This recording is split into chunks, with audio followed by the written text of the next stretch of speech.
tanto que o professor colocou ali, que eu acho que é só uma pontinha, né? A injustiça foi e a violência tremenda.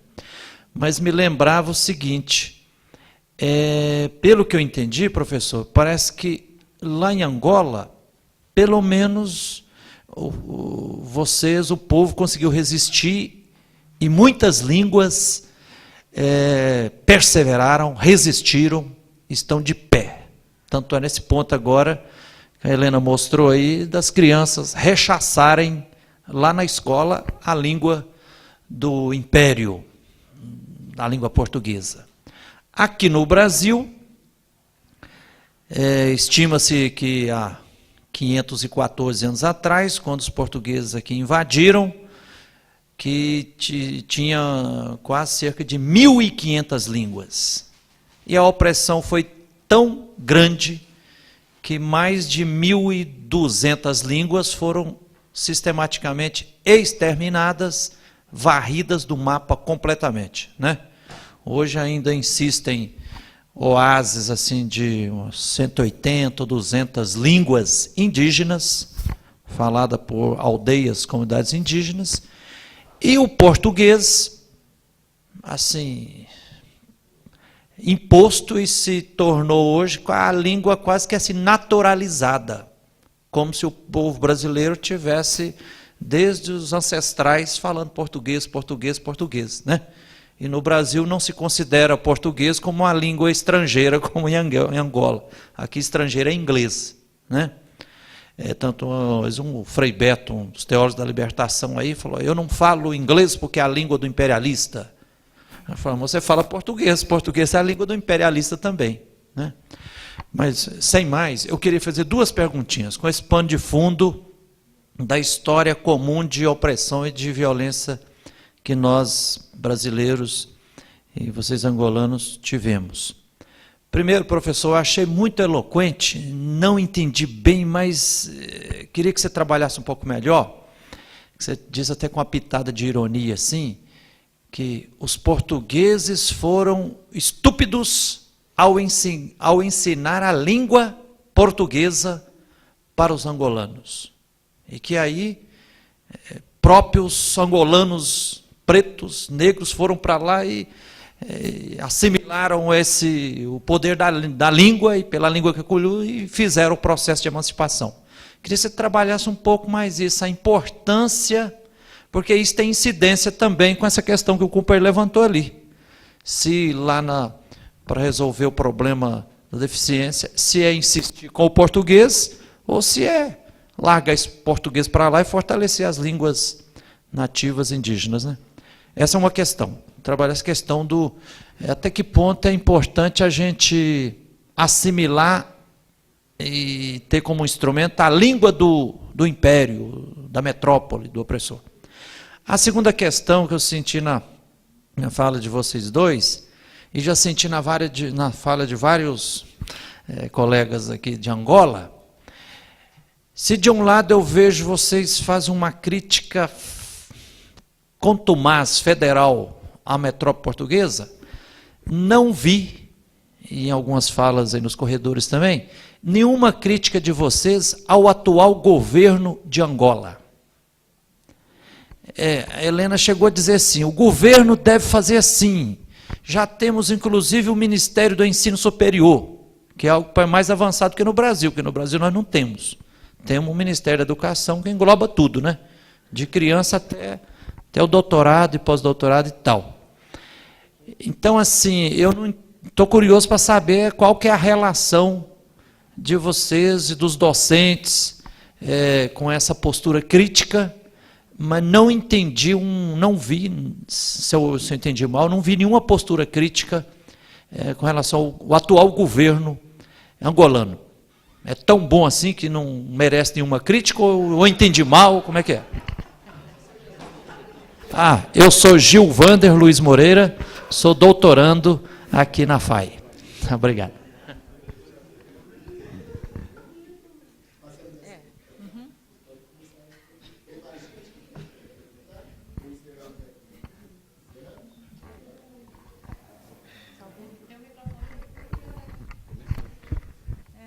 Acho que podia responder essas questões e depois abre, né? É. Bom, eu vou começar. Um colega lá, o Sr. Paulinho, dizia que seria necessário trabalhar com o idioma local. É isso, né? Bom, como o professor acabava de dizer aqui que depois da independência, o sistema herdou tudo que o colono deixou, foram as infraestruturas, a maneira de ensinar, os currículos, tudo foi herdado. E nesta conformidade, talvez trabalhar num outro sentido, para que o governo entenda que para o ensino é preciso que as línguas sejam valorizadas.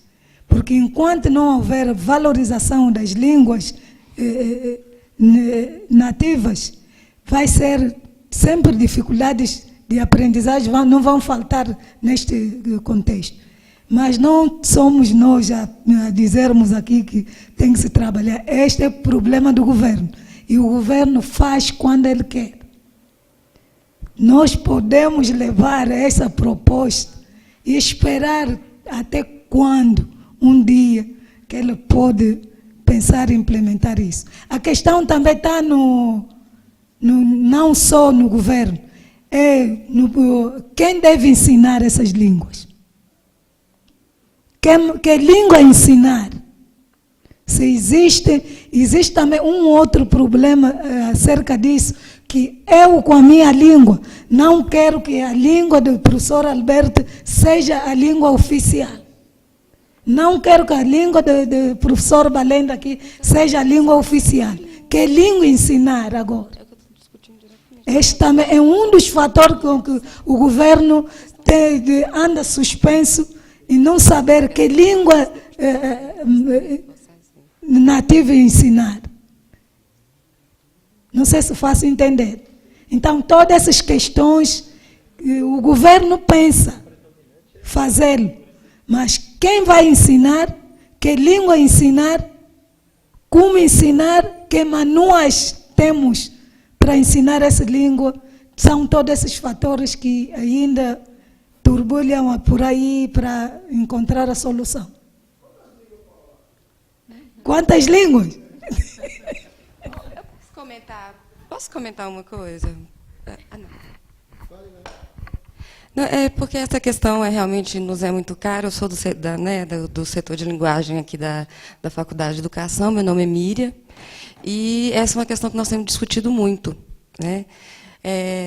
De quão absurda é uma visão perante as crianças, né, da dificuldade que elas possam ter na aquisição de uma língua, crianças que já vêm para a escola plurilíngues, né, que já estão em contato com diversas línguas de seu país, que têm o crioulo, né, isso como uma língua, não sei como que vocês falam, de unificação, uma língua comum, né, que também é uma língua local, uma língua que unifica, né, que talvez seja realmente uma língua oficial, que deveria ser. E, na verdade, a gente tem a língua portuguesa. Então, eu acho que a gente não pode esquecer da riqueza e da nossa capacidade humana de aprender linguagens e como que isso enriquece, né, culturalmente, como que isso nos enriquece intelectualmente, né, e como que isso abre para o mundo. A questão não é uma ou outra. A questão é que o português ele chega com uma carga de superioridade, de imposição, e os métodos que são usados são altamente questionáveis há muito tempo, né? A questão identitária no ensino de línguas, a questão dos métodos, elas não podem ser esquecidas, mas negar a riqueza. Olha, exatamente o que desculpa, como que você chama? O Gilvanda tinha falado aqui. Éramos também um país plurilíngue, né? Somos um país muito mais plurilíngues do que somos hoje, e hoje nós não assumimos isso também. Nós não nos vemos como um país plurilíngue, apesar do massacre realmente que já foi, a perda de todas as línguas indígenas que por aqui tivemos, né? Então, assim, eu acho que é muito maior esse debate e uma postura mais ampla, pensar em plurilinguismo do que realmente o que é ensinar a língua materna, o que é ensinar a língua estrangeira. Ou então não vou falar muito não, Araci, da pesquisa sobre África. Ou então pensar em possibilidades bilíngues localmente. É alguma coisa que está sendo pensada em outros países. Pronto. Eu acho que tem que pensar também que, além de, assim, nós somos um país plurilingüe, né? Nós temos mais de 200 línguas no país. Mas as relações de poder, né, que se estabelecem entre língua, né, e saber é que define que uma língua, qual língua que é estudada numa escola e qual língua que se fala num país, né? Então, acho que essas relações de poder é que a gente precisa de explicitar o tempo todo, né? Por que se massacra uma cultura e um dos tipos de massacre é se estabelecer qual língua que é oficial nesse lugar, né? Agora, Eu só queria fazer uma ponte. Eu não sou de Angola, sou de Moçambique. Em relação às... Eu sou de Moçambique, meu nome é Fernando Pereira. Em relação às línguas maternas, eu vou dar exemplo de Moçambique. Nós também fomos de colônia portuguesa, 500 anos de colonização. O que foi apresentado aqui, a história de Moçambique, aliás, a educação moçambicana tem quase igual de Angola e Cabo Verde e outros países de colônia portuguesa. Nós tivemos uma experiência em Moçambique, introdução de bilíngue nas escolas, por causa dessa dificuldade. Eu aprendi a língua portuguesa na escola, né? E eu, quando vou à minha comunidade, falo a língua local com meus pais e outras comunidades onde eu nasci. Mas há uma questão em Moçambique, por exemplo, nós temos 48 línguas nacionais. Quando o governo, 48 línguas nacionais, quando o governo tentou introduzir o bilíngue, por causa dessas dificuldades, porque o aluno, ou alunos com 6 anos, pela primeira vez têm o contato da língua portuguesa na escola, houve também esse contraponto, né? A oposição, que tipo de língua materna é que o governo deve eleger para ensinar ou usar na educação moçambicana. E o projeto não foi para frente. Por quê?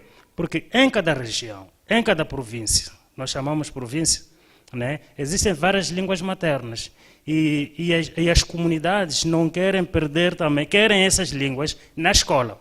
Há uma outra questão muito importante para as colônias portuguesas, principalmente falo de Moçambique, é que as línguas maternas que eu sei falar a minha língua materna, mas as comunidades que ensinam essas línguas não sabem escrever essas línguas. Esse é que é um ponto fundamental. Eu sei falar a língua materna chuabo, né, da minha comunidade, mas eu mesmo, com o nível que tenho, fiz graduação, agora estou a fazer doutorado com a professora Maria de Fátima, eu não sei escrever chuabo, mas eu falo chuabo. Agora, como esta língua deve ser ensinada na escola? Esse é que é o grande problema. Significa que as nossas comunidades, os nossos antepassados, sabiam falar a língua, mas não sabiam escrever. Vamos ouvir. Não, vamos ouvir e responder, gente. Vocês estão fazendo a segunda conferência. Por favor, muito obrigado pela participação. Felicito a minha colega Helena por aquilo que acaba de frisar, né? Eu gosto de trabalhar com documentos para não dizer o dito por não dito, não é verdade? Eu tenho aqui a Lei Constitucional Angolana. Temos o artigo 8º, essa é a Lei Constitucional Angolana, Lei Quadro de 2010, que rege a sociedade angolana. Somos um Estado unitário e temos um lema ali de Cabinda Oconene, um só povo, uma só nação. Significa isso dizer, numa das províncias podemos encontrar extratos das outras províncias também ali, e são angolanos. O espaço que eles ocupam é dele, reservado por lei, é deles mesmo, falando outras línguas. Angola tem mais de 13 etnias identificadas, 13. Quando falo de 13, significa são reinos, são estados. São estados. Em cada estado existem clãs, existem tribos. E cada clã tem uma cultura, cada tribo tem uma cultura, e vamos subir até a etnia, que é a esfera maior de uma sociedade, de um Estado, ou de um reino, antigamente de um reino.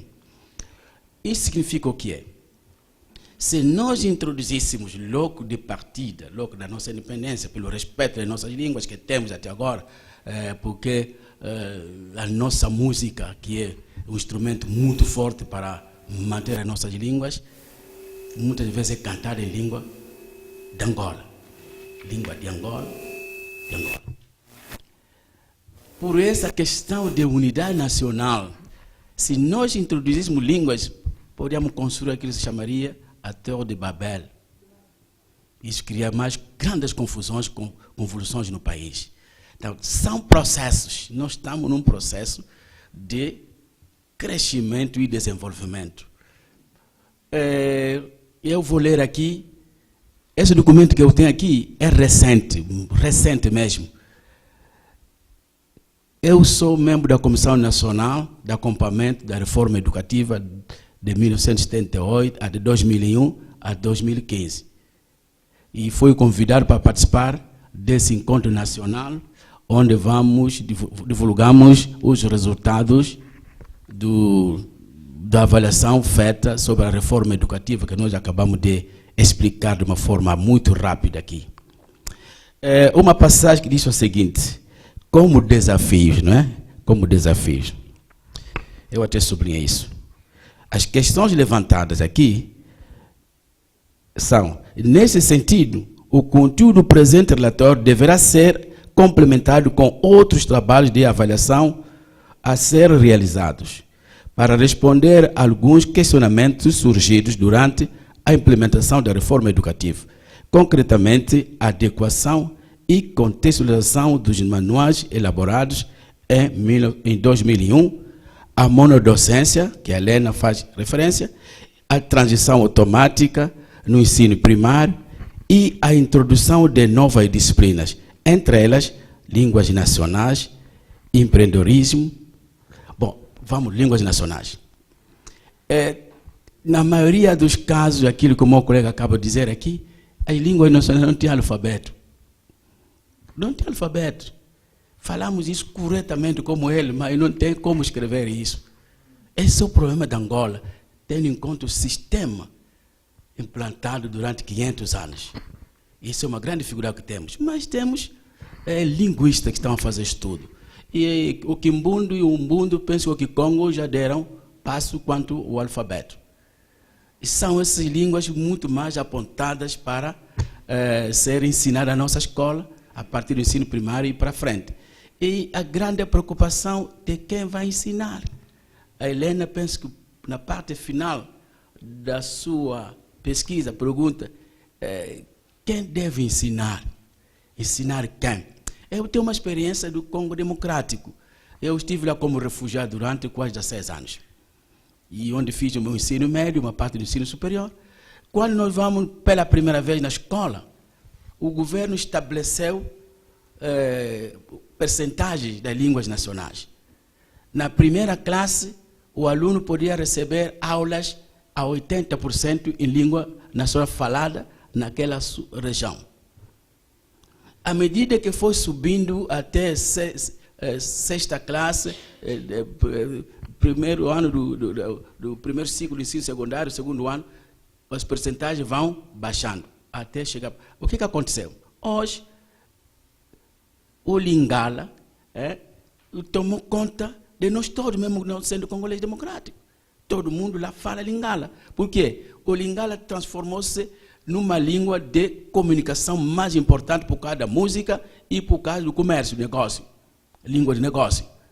E nós, em Angola, com esse espetáculo, essa questão de síndrome de medo, de vergonha, não é verdade? E muitos de nós temos vergonha de falar nossa língua em público. Isso é um handicap, é uma forma de estrangulamento que nós temos lá. Eu tenho uma comunicação que faço, que penso que passou no Março Mulher, a dizer que tem como tema educar o homem no contexto angolano, no ego plural. Nesse meu trabalho, penso que o corpo traz consigo 3 paradigmas que eu considerei quando Portugal estava a esforçar-se em substituir automaticamente a nossa cultura pela cultura portuguesa. Eu tenho o paradigma de autenticidade. Significa que o que nós ensinamos, em princípio, né, no sistema de educação nacional, o que se ensina é a nossa cultura. Necessariamente. O que se ensina é a nossa cultura.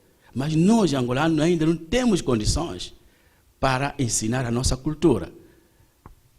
Para ensinar a nossa cultura. E temos outro paradigma, é da aculturação pura. É aquilo que Portugal tentou fazer. De substituir a cultura do povo angolano por a cultura portuguesa. E depois aquilo que nós chamamos paradigma mixto. Significa que nesses séculos de convivência democrática, e cada um de nós, ninguém é completo, vamos completar uns aos outros. Então, podemos pegar o que é bom da Mafá e para inserir no meu sistema de desenvolvimento. E ele, a Mafá, precisa de mim, e sucessivamente. Aliás, é aquilo que o grande psicopedagogo chama de, que é o título do trabalho, a educação, um tesouro por descobrir. E ele fala da necessidade de vivermos todos juntos. Somos obrigados a viver todos juntos. A questão da língua para Angola está sendo tratado, mas a condição que a língua tenha devidamente falantes. E depois os utentes da sua língua, os proprietários dessa língua, não devem ter receio de falar essa língua. E temos esses nossos colegas que estão aqui comigo, muitas vezes quando eles encontram a falar ou que Yombe ou Ibinda, como Helene fala, e quando eu entro lá, a tendência de acabar a conversa e entramos todos em português. Esta é uma arma para a destruição da nossa língua. Podemos continuar a falar a nossa língua para que o balenda que chega, que não é da nossa língua, aprenda. É uma das formas de fazer uma educação sem esforço. Porque eu estou interessado em viver e conviver com a Helena, devo necessariamente aprender a sua língua. É uma das formas que eu aponto para que possamos, de facto, reviver as nossas línguas. Para isso, quanto à informação que acabo de receber lá dos jovens, do mais velho, que acaba de ser pesca angolano, radicado no Brasil. Bom, a medicina tradicional faz parte da medicina em Angola. Nós temos terapeutas tradicionais, né? Você conhece. Penso que esteve em Luanda há muito tempo, conheceu o Papa Kitoko, não é? Assim, o Papa Kitoko é um grande terapeuta e que regrupou todos os médicos tradicionais, que faz a medicina tradicional, para isso. E temos em Cabinda também grandes ortopedistas. E ultrapassa médicos do hospital com diploma de doutorado especializado. E ele tira o osso, quando fraturou, ele fratura ainda muito mais, moa aquilo, depois te põe a trabalhar aquilo com paus à volta e madeiras à volta. 1 mês, 2 meses, o osso está reparado. Esse poder ainda existe em África. Esse poder ainda existe em África, com folhas. Com folhas. Não vai ao hospital tomar aspirina não, com folhas, com as mãos, repara-se o osso de alguém.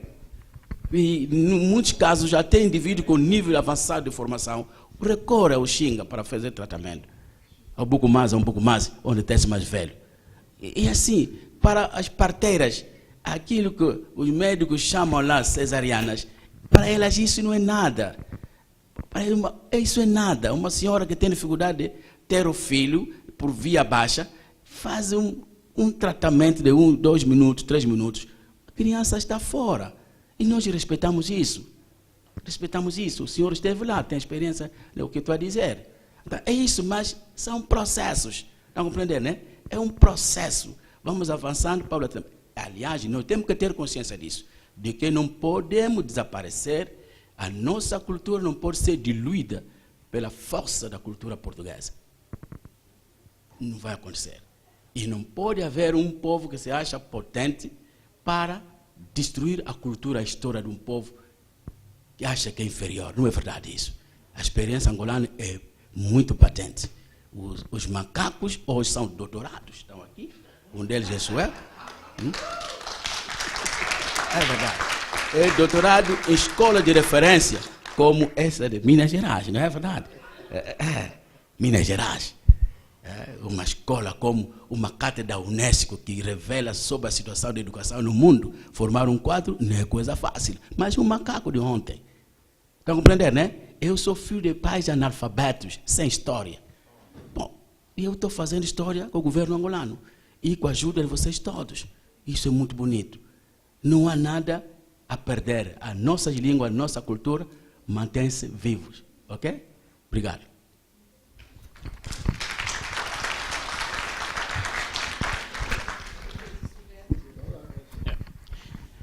Boa tarde, eu sou Silvestre, mestre e ainda com cheiro de licenciado. Não vou colocar aqui questões, mas simplesmente para contribuir sobre a questão das línguas em Angola. O professor Balenda disse muito bem, desculpa, vou levantar, disse muito bem que nós tivemos um processo de colonização muito feroz. Foram 500 anos e durante esse tempo não houve investimento para o desenvolvimento das nossas línguas. O português nos foi imposto. E tanto assim que as línguas angolanas foram consideradas como línguas de cães e macacos, e que estudá-las era uma aberração de espírito, segundo os portugueses.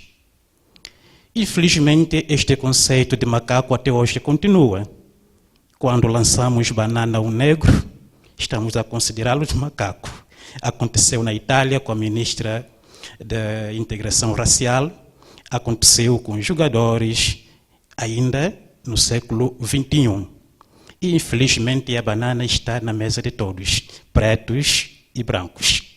Então, ao fim, todos nós somos macacos. Nós em Angola temos uma variedade linguística muito grande, que é uma riqueza para nós. O professor avançava em 13 grupos etnolinguísticos.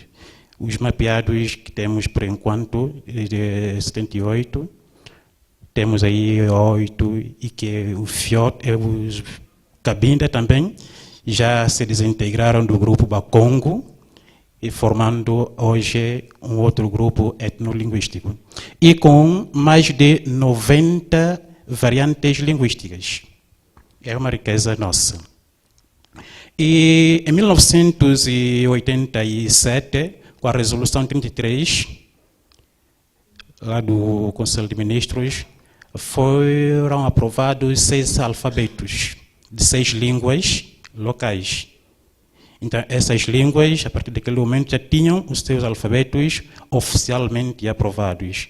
Entre essas, temos aqui Congo, Umbundo, Kimbundo, Chokwe, assim, e Nyanekaumbi. O caso próprio da província de Cabinda, onde encontramos a língua Ibinda ou Fiote, que neste momento ainda não tem o alfabeto aprovado, mas trabalhos existem para a cientificidade da língua. Temos alguns trabalhos, a gramática descritiva do padre Mazunga, temos a informação, o dicionário de conceitos de medicina, do Dr. Chikuna, em Luanda. Temos também Yolan Samboago, que é um livro dos padres, que foi feito lá no Zaire, em Tchela. Temos a Enforja, o dicionário do Joaquim Bach, que ele lançou na internet. Quer dizer, são pequenas iniciativas que o povo vai fazendo para poder tornar científico a língua de Cabinda. E o que a professora Helena avançava aqui, sobre que língua ensinar, quem é que vai aprender esta ou aquela língua. Isto aconteceu em todas as sociedades onde existiram problemas de diversidade linguística. Quando se fala da padronização de uma língua, claro que vai se procurar que língua que tenha os instrumentos necessários para que seja representativa para todos. esses instrumentos temos, por exemplo, a escrita, temos a dimensão populacional de falantes dessa língua, e aí os técnicos, claro que há uma decisão também política que se envolve nisso para a escolha da variante que deve ser representativa para todos. E em Cabinda isso está em curso. Não quero aqui avançar que a variante é essa, mas temos já uma decisão oficial sobre a designação da língua. Infelizmente ainda não há consenso. E esse impasse todo foi causado por Portugal, que quis tirar de nós as línguas, mas, como dizia aqui o professor, nós fomos mais resistentes, macacos, mas resistimos e conseguimos preservar aquilo que é nosso. Assim. E termino também dizendo a Centro de Estudos Africanos que o trabalho que está a desenvolver é um trabalho profícuo, não apenas para a Universidade Federal de Minas Gerais, mas para a harmonização das relações entre os países africanos. Eu não quero falar da África e o Brasil, não. Os países africanos e o Brasil, porque aqui entende-se por África como um corpo homogêneo, que temos a mesma língua, a mesma moeda, o mesmo pensamento, e tudo é comum. Mas a África é um país com uma diversidade muito grande, e quando estamos... É um continente, perdão. Olha, na minha língua fala-se assim, Munu vapapa katungila. Quer dizer que a língua vive num lugar apertado. Quer dizer que é possível errarmos.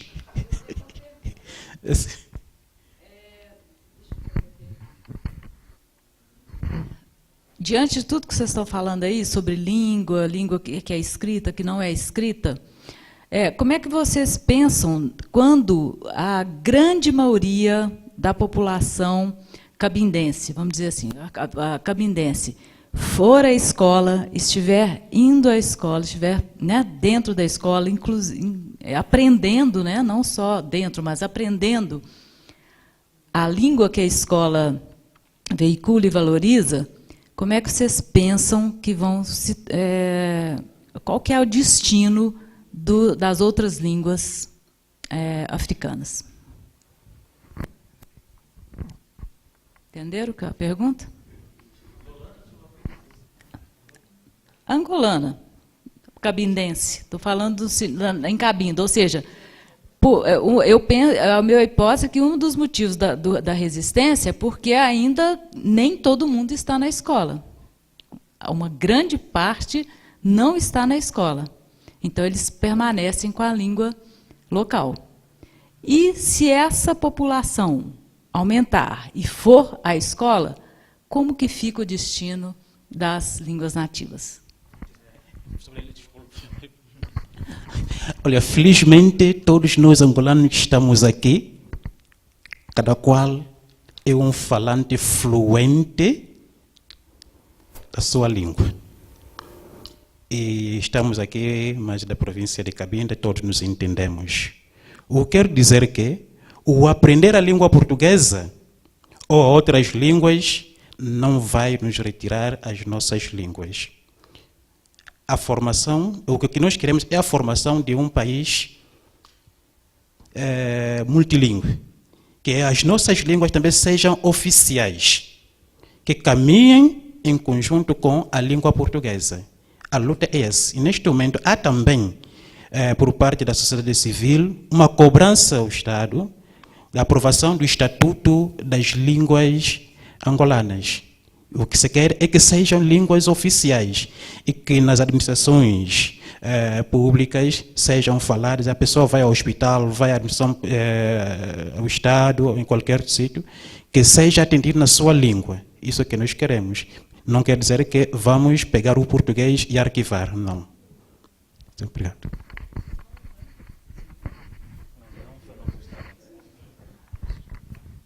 Vocês concordam com isso, Balenda? Sim, bom, eu reconheço até agora que, além da como chama aquilo? A passagem, o êxodo rural que aconteceu devido às guerras, as grandes cidades como Luanda, uma cidade como Cabinda, uma cidade como Lubango, onde as bombas não caíram assim tanto, foram os pontos de refúgio desse indivíduo, eu não vou ser português para chamar, da periferia. Mas temos ainda muita gente no campo, lá atrás da cidade, que fala a sua língua materna, a língua angolana. É um dos fatores da dificuldade de aprendizagem dos alunos que nós temos na escola. E penso que o Silvestre fala bem dessas coisas. Discutimos isso lá em Cabinda. Deu a mostra de 1, 2 escolas onde professores tiveram grande dificuldade em inserir-se naquele meio, aquelas localidades. É um grande problema que nós temos. Mas por questões mesmo de unidade nacional, repito, por questões mesmo de unidade nacional, tocar numa ferida tão dorida como essa, substituir o português para as nossas línguas nacionais, a nossa sociedade é inclusiva. É o problema que se tem lá em Cabinda. Qual é a língua? Porque todos dizem, falam Ibinda. Mas a língua, de acordo com os princípios que eu entendo francamente, é que a língua é língua pelo número de falantes. Estatísticas estão sendo feitas para ver, dentro desse Kikongo que nós temos, somos todos bacongos, qual é o Kikongo que vai ser ensinado na escola? E aquele Kikongo que tem maior número de falantes. Será isso vai passar? Facilmente. Estamos em presença da exclusão. Então, temos que trabalhar as mentes ainda. Temos que trabalhar as mentes. Os professores estão aqui, devem trabalhar as mentes. Aqueles regulamentos que tínhamos na escola, uma das cláusulas trazia, ninguém fala a língua materna em casa. Penso que no meu texto tem aquele símbolo, na escola, desculpa, a língua nativa, angolana na escola, que levava o símbolo de burro, ensina burro. Eu tenho lá no texto, penso que poderão ver isso depois, ensina burro para quem falasse a língua nacional. E esses regulamentos foram irradiados todos. Significa dizer que não é nada acidente falar a sua língua no recinto escolar. Não é nada crime. Ontem era crime, sim senhor. Mesmo no novo sistema, havia regulamento no ensino primário que diziam isso, que não pode falar a língua materna em casa. Por causa mesmo, para evitar o tribalismo e o regionalismo. Porque de Cabinda, com um só povo, uma só nação, eu não posso viver apenas com a pessoa que fala a minha língua. Tenho que viver com toda a gente. Esse é o problema que nós estamos a resolver. Unidade nacional. É só mesmo esse princípio de unidade nacional. Não significa destruição morta em nossas línguas. Obrigado.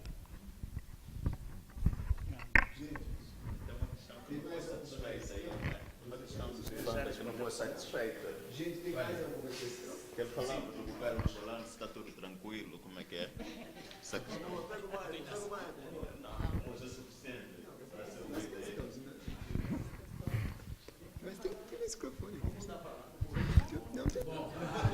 Desculpa, eu vou responder.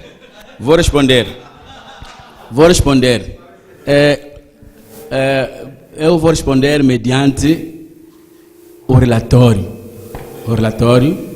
do Ministério da Educação sobre o ensino primário e ensino secundário, primeiro e segundo ciclo, em termos de crítica, né? O governo não conseguiu atender tudo que estava planificado para que se cumpra na reforma. Por exemplo, não é? Eu apontei aqui alguns aspectos. Se de facto o esforço foi feito, se de facto desde 1975 até hoje fomos, no meu texto tem 85% de analfabetismo, não é? Percentagem de analfabetismo. Hoje, dentro do perspectiva do MED em função do Programa Nacional de Desenvolvimento 2013-2017, a redução da taxa de analfabetismo na população com mais de 15 anos de idade de 29,4% em 2011 para 14,4% em 2017. Esse é um dos indicadores que vai fazer. Agora, vamos. O governo não conseguiu apresentar, por exemplo, nessa formação dos objetivos da aula, a formação de professor, os didáticos. Não é verdade? O nosso professor não consegue anunciar os objetivos de uma determinada aula. Esse indicador foi avaliado a 49%, significa abaixo de 50%. É uma crítica ao governo, porque quando eu falo de perfis de formação, perfis mesmo, é formar profissional que entenda o que é isso, o processo de ensino-aprendizagem. Não vão buscar esses, entre aspas, que chamamos de paraquedistas, os indivíduos que foram projetados pensando que a profissão mais fácil de realizar é ser professor. É ser professor, mas não é. Bom, devido ao contexto que nós vivíamos, não é? Que não havia mesmo ninguém para ensinar aos outros, aquele que tinha olho tinha que ter possibilidade de ensinar mesmo. Mas estamos a trabalhar. Há um projeto, decreto que temos aí, que está a exigir perfis, tanto do professor como do aluno. O professor não vai em qualquer escola ensinar. Temos que voltar a dizer que esse é professor para o ensino primário, esse aqui é para o ensino secundário do primeiro ciclo, esse aqui é para o ensino... Sucessivamente, teremos pessoas com conhecimento devidamente clarificado. Quando ele pegar a palavra, quando entrar na sala de aula, significa até ensinar mesmo. Até ensinar mesmo. Esse é um dos problemas que estamos a tratar. O outro indicador que temos aqui, competência profissional dos professores. Significa que a nossa escola, o nosso sistema não conseguiu formar os professores por competência. Esse indicador foi avaliado com 49%. Temos o outro indicador, a percepção dos atores sobre o processo de ensino-aprendizagem, grau de confiança ao ensino-aprendizagem. Isso foi avaliado com 50%. 50% das pessoas confiam que o ensino está bom. Mas na minha conclusão lá, eu estava a dizer que o ensino está bom, mas ainda não é democrático. Na nossa escola, ainda não temos maior propensão dos alunos também liderar a fala numa turma. Não falam. Quer dizer que o professor é o dono, detentor do conhecimento, e o aluno não articula com o professor. O ensino ainda não é democrático, embora que aqui na lei constitucional diga que Angola é um Estado democrático e de direito. Os alunos ainda não têm o direito, e os alunos ainda não têm assento, por exemplo, no Conselho Científico do ICHED. Não temos assento para aluno. No Conselho Pedagógico não temos assento para o aluno, onde deve opinar e criticar os professores. Não temos ainda isso. Essa é uma crítica para o meu governo. Mas estamos a trabalhar no sentido de melhorar isso. E muitos outros indicadores que foram avaliados, 49, 47, 46, 45, significa que há muita coisa por fazer. Isso, chamamos isso de desafios. São esses desafios que temos que enfrentar. Redução de número de alunos por turma. Essa é crítica. O verbo encher não faz pedagogia, não faz didáticos. Temos que saber a distribuição da atenção do professor em relação a cada aluno, e cada aluno precisa do calor do professor, do afeto do professor. Quando um professor passa seguro os ombros do aluno, por mais atrasado que seja, não atrasado, mas quer dizer, a assimilação lenta que tenha, como não quer perder o afeto do professor. O professor chega, lhe toca nas costas, diga: o filho aqui, se fizer isso, vai ser melhor. Penso que podemos reduzir isso, mas o número de alunos, de momento, está difícil. A minha escola, onde eu trabalho, não tem infraestruturas pessoais da instituição. Não temos. O ICHED trabalha nos anexos. Deram-lhe uma parte para trabalhar. É um problema, mas temos que resolver isso à medida possível. Nosso país é muito rico. O que nos falta talvez é a vontade política, mas essa vontade política está a nascer com o surgimento de muitos decretos que eu tenho aqui à minha volta. Penso que isso vai vingar. Muito obrigado.